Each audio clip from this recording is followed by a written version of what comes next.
All right, welcome to the Carl Jackson podcast. I'm glad you joined me today. Listen, I just want to put things into perspective. You have not gone crazy. Dennis Prager has written a column that I think just puts things, we look at all the chaos that's going on in the United States of America and with our foreign policy. I want you to understand you are not crazy. As much as the left wants you to think that their normal is the new normal. No, it isn't. They're crazy. They're insane.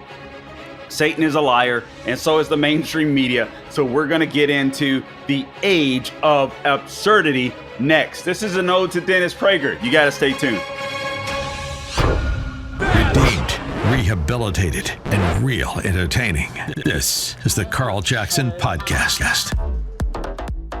All right, welcome to the Carl Jackson podcast, guys. Sometimes it's especially when you're dealing with the left wing, the radical extremists that are running the government right now.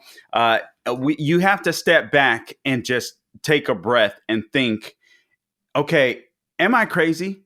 Or am I not? And no, I want to tell you that you definitely are not crazy. We are living in an age of absurdity. Dennis Prager has written a column, and I think he sums it up perfectly. He's always clear. He's always concise. He's always thought-provoking, and that hasn't changed, obviously. So we're just going to go through some of the things just real quick so that you can say, oh, that's right. I'm not insane. Everyone else is, or left, at least on the left, they're jumping off the crazy cliff, but you don't have to follow them. So we're going to go through some things, that's things that have transpired, I think, in the last 15, 18 months or a couple of years, where the left has gone completely bat crazy. I mean, you can look at abortion. Women are now, they're no longer pro-choice. They're pro-abortion. Censorship. People don't want free speech anymore. At least those that are on the left don't want free speech anymore. They think that's a bad thing. They think that you need to be silenced. They're willing to allow government to do it. Never mind the fact that the government may come to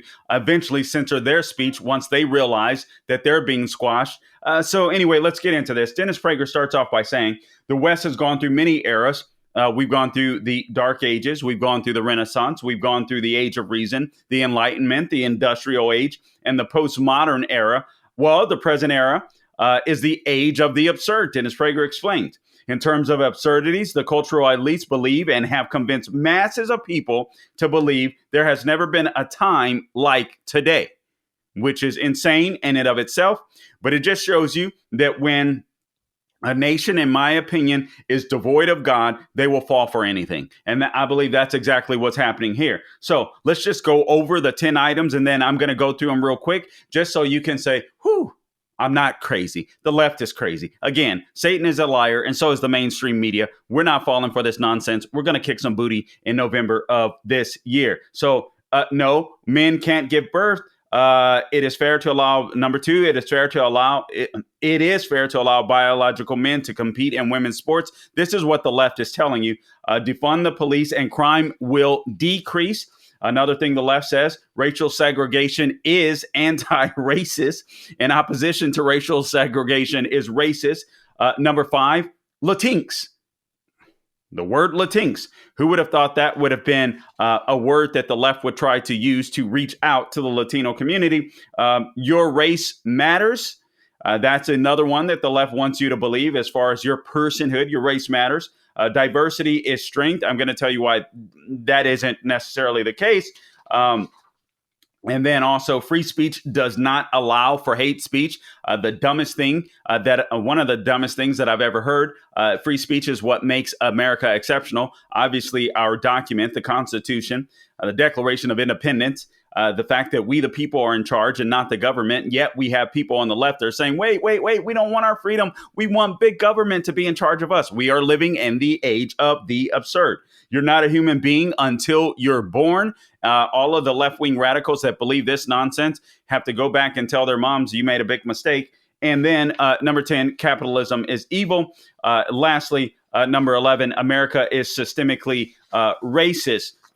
So we'll go through these as quickly as possible, but I just want you to understand, again, this is one of those, I'm not crazy moments. So let's go through them. All right. Number one, men can give birth. Did you ever think that you would hear this? Did you ever think that there would be morons on college and university campuses that would actually buy into this nonsense, whether it's societal pressure, peer pressure, whatever it may be, maybe pressure from the professional academia class, professors and what have you. Did you ever think that people would fall for this regardless and be afraid to say, wait a minute, that's absolutely stupid. All I have to do is look between my legs. Either I'm the owner of a penis or of a vagina, and then I can figure things out. I mean, I can figure out who I am based upon that. So Prager says heading the list has to be the radical redefinition, indeed denial of sex and gender, leading to such reality-defying statements as men can give birth, which is so asinine. It's unbelievable. We all know that men can't give birth. We all know that men can't menstruate. That's why men can't be women. They can't do either one of these things. We've started using the term birthing person instead of a mother. And to the Disney theme parks, no longer greeting visitors as ladies and gentlemen or boys and girls. I mean, not the one in China. I mean, you do that in China, you're liable to end up in jail. But in America, we've gone that crazy. We are living in the age of the absurd, and you shouldn't buy into it. The left are complete. The goal is to make a bunch of victim classes and to keep people angry so people just stop thinking. So what I want to do is just, again, give you that pause. You can start thinking again. We're not crazy. The left, and when I say the left, I do believe they're synonymous with the Democrat Party today. I'm not talking about the average everyday voter, but let's be honest, the Democratic voter is complicit in this nonsense. As long as you keep voting for radical leftists, you're responsible for the destruction of the country, and you're responsible for what Dennis Prager has coined the age of the absurd. Number two, it is fair to allow biological men to compete in women's sports. Did you ever think that you would see regulated sports where in some cases, thank God this isn't happening in the UFC because I love the UFC, but in some idiot fighting forms, you've seen men compete against women in MMA. The man may have gender dysphoria and believe that they are women. I think there's one or two fighters out there that have competed as men fighting against women. And in the cases that I've seen, I mean, it was like somebody should have called the cops. It shouldn't have been a referee in the ring. It should have been a police officer there to take the dude away from beating and pounding on a woman, because that's all that was happening. But we're supposed to believe that biological men do not have an innate physical advantage in competing against women. This is asserted by truth by every Ivy League university. Dennis Prager writes, virtually every other university, most high schools, and by virtually all the elite media. So these people are crazy. We aren't. And it goes to show you that it's not worth paying the price to go to an Ivy League university anymore. You can be smart as all get out, but if you go to one of these Ivy League schools and their goal is to dumb you down, they're going to dumb you down. So you may be book smart, but you come out in ignoramus. Doesn't make sense to me. The third thing, defunding the police. Defund the police and crime will increase. All right, well, this sounds good at a BLM rally, but the carnage of those that happens to those that are left behind is no laughing matter. I mean, so you can defund the police all you want. You can take one case like a George Floyd case when police officers have several 100,000 to millions of stops per year. The media can focus on one particular incident gone wrong and frame the debate as if all cops are bad, as if all cops hate black people. And what happens? Where is crime most concentrated? Sadly, the truth of the matter is crime is most concentrated in blue cities and within the black communities in those blue cities. So this isn't a nationwide problem. First off, and listen, police officers have to go to where the crime is. And overwhelmingly, you can lie all you want to. But the truth of the matter is black people don't want to stand up against this because they don't want to be called sellouts or they don't want to be considered the snitch in their hood, in their community or what have you. But defunding the police is stupid. When you defund the police, what happens? More crime comes. Why? You defund the police, you vilify the police, you demonize the police. What happens? Police officers begin to de-police. They begin to back off. They begin to not enforce crime or not enforce the law, or they're no longer proactive in getting criminals off the street.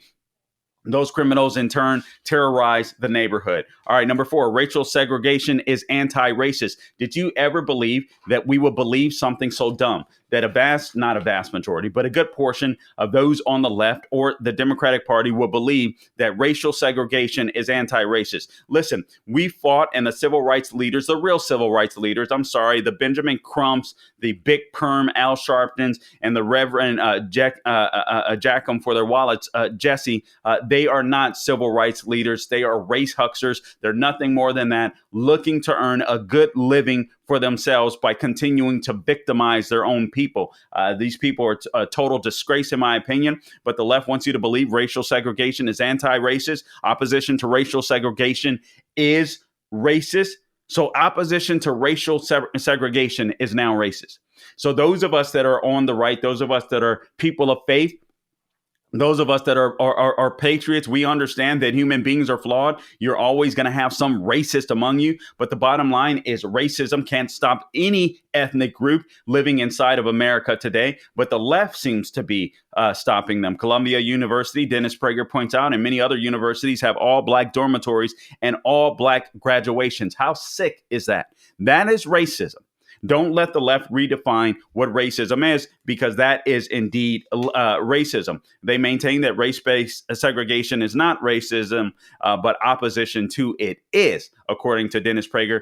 So these college, university campuses, particularly Ivy League, the Ivy League is just completely batty. I mean, just completely batty. Number 5, Latinx. Latinos, you're officially Latinx because white social justice warriors want you to be. So, because human sexuality is not binary, languages with gendered nouns must be neutered. This I'm reading directly from Prager's column, leading to labeling Latinos Latinx. That virtually no one from or living in Latin America uses this absurd word does not face the New York Times or your local university. Why? They're hoping that Latinos will become as brain dead as overwhelmingly the black voting population has become, and just become another victim class. But the bottom line is, even those that are coming to the country illegally, a lot of people from Latino or Latin communities or Latin, states or hemispheres or whatever Latin countries around the world are coming to America for a better opportunity. The sad thing about the illegal immigration today is the Democrat Party is trying to bring them into America to basically maintain a permanent welfare class. This is what they want. So it's sad what the left is doing to the Latino community, but I'm thankful that that's not going well for the Democrat Party, as more Latino voters, Hispanic voters, if you will, are overwhelmingly abandoning the Democrat Party and platform. I don't know if that means that we'll see a serious uptick in voting. I believe that we will, but it also just may mean in November a kind of a vote of attrition, where some Latinos that are typically Democrat won't show up to vote because they're so disgusted with their party. That's yet to be seen. All right, race matters. The left wants you to believe that race matters. And in a sense, I did at one time. I think as time goes on, actually, I know as time goes on, I've been more increasingly convinced that isn't the case. I used to argue that God liked diversity, and that is one of the reasons he created so many different colors. And I don't necessarily no longer believe that, as much as I believe that race shouldn't matter. I mean, except for we get to see people of different colors, different ethnic groups inside of the United States. This amazing experiment called the United States that has up until recently been a success. I think been a success until Barack Obama came in and tried to fundamentally undermine it, and he's done a successful job, and so has his successors thus far. But what Prager says is one of the least important aspects of human beings is the color of their skin. It is no more important than the color of their shoes. Its insignificance is easily demonstrated. If you know the color of a person's skin, do you know anything about the person? It's a very, very good question, right? The answer is, of course you don't, right? If I know your race, I know nothing else about you. And if I think I can determine anything about you on the basis of your race, then I'm a racist. So Democrats are racist. They believe that because you have black skin or because you have Latino skin, you're going to automatically fall for left-wing values. That makes them a racist. They're judging you by the color of your skin. They don't care to get to know you. They don't want to know your value system. They don't want to get to know your character. They don't want to get to know you as an individual. You fit in a block, and that's all that matters in the Democrat Party. All right, diversity is strength. Number 7. And the happiest countries in the world are Finland, Finland, Norway, and Denmark, and Iceland. All right. So it is an axiom, Prager says, of the woke, the home of the absurd, that diversity is our greatest strength. Well, yet the New York Times, the leading media voice of the age of the absurd, featured an opinion piece about the happiest countries in the world. The second paragraph began, Finland, Norway, Denmark, and Iceland led the 2008 ranking of the World Happiness Report. Not once did the Times or the writer note that the 4 happiest countries in the world are not at all diverse. In fact, they are among the least diverse countries in the Western world. They are almost entirely white, almost entirely Protestant Christian, or from a Protestant Christian background, and all their citizens speak the same language. America, on the other hand, is by far the most radical experiment in racial, religious, and ethnic diversity. All right. And I got to tell you what the left has been doing. Instead of e pluribus unum, where from many come one, the left is trying to make it from many and many groups, if you will. So from many come many, basically, again, trying to put us into different boxes so that they, during the election season, can try to appeal to this box, can try to appeal to this box, and try to appeal to this box. And they figure if they can keep this box angry, this box angry, this box angry, and poor, and blame Republicans, then this block, and this block will continue voting for the Democrat Party. That is their modus operandi. Number 8, free speech does not allow for hate speech. Okay, that's asinine. Listen, there's things that I do not want to hear. There are things that I don't like to hear, but I enjoy living under the freedom, or I did until Biden got in, living under the freedom of free speech. And this is why I think these big tech organizations need to be broken up, whatever it takes. Section 230, we need special select committees that are appointed in the Congress. As soon as Republicans take over, we need to start real investigations with people who understand big tech, and we need to crush these big tech firms, in my opinion. I know this is something that might be radical for the conservative movement, but it isn't. Anyone that hinders free speech or any of our God-given rights, I'm sorry, our system of governments, our structure, the fact that we have the Bill of Rights within our framework, anyone that's a threat to that, including enemies from within, need to be disbanded, in my personal opinion. Prager says, I'm for free speech, but not for hate speech, is the view of almost half of America's young people and virtually all its elite. So widespread is belief in the absurd that these people do not understand that the statement is self-contradictory. It renders the words free speech meaningless. By definition, free speech allows for hate speech. If it doesn't, free speech means nothing more than speech which one agrees with. Number 9, you're not a human being until you're born. I would think that all of the people outside protesting at the Supreme Court justices' homes, which is illegal, by the way, but all of those people that are protesting that should be the insurrection, right?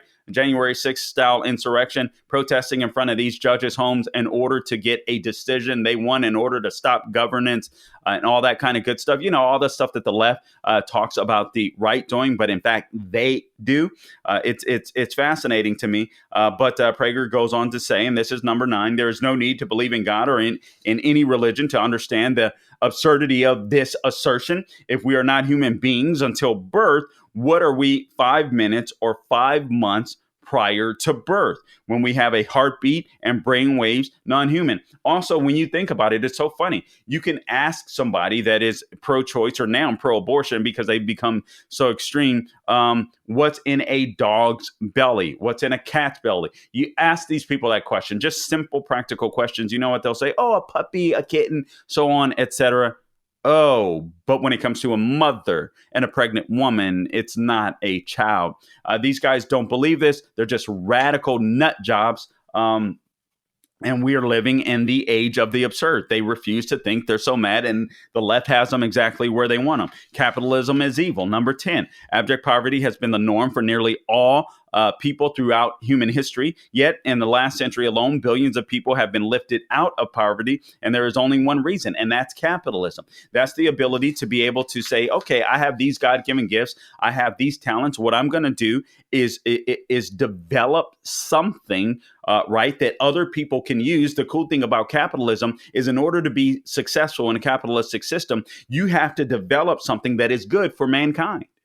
And when you develop something that's good and useful and cool or even fun for mankind, people will buy the product. And as a result of people buying the product, guess what happens? People get jobs. Those people that get jobs, they can be middle-class Americans. They can now save. They can invest. They can rise to become, from poverty to middle class to upper class if they save and invest their money. They don't even have to be the owner of the company. That's the beauty of capitalism. All right, so America is systemically racist. This is number 11. This is the last. The manifest absurdity of this claim is easily demonstrated, Prager says.